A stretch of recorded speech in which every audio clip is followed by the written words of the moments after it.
Today I will be showing how to troubleshoot the critical error notification that is being reported among the Windows 10 community. Basically, it's saying that there's an error that's occurred in the shell infrastructure. Host, start menu, Cortana, and some apps may not be available. Please save your work and sign out to recover. I'm going to be showing in this video how to recover from that. So the first thing you're going to want to do is go under your taskbar here, right click on it, click on Task Manager, left click on that,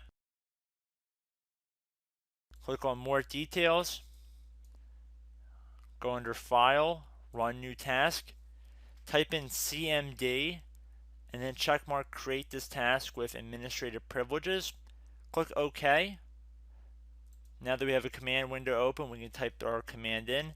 So type in SFC space / scan now. Click on Enter.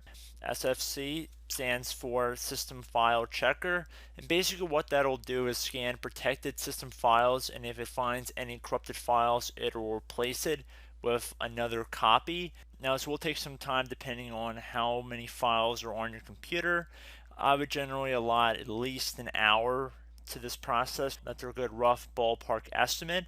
Now this method is not guaranteed to work for everyone.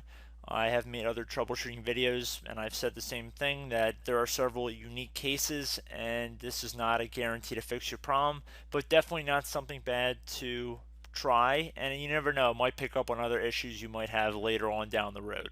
So all around it's a good tool to have. So hope this video helped you out, and I will see you in the next tutorial.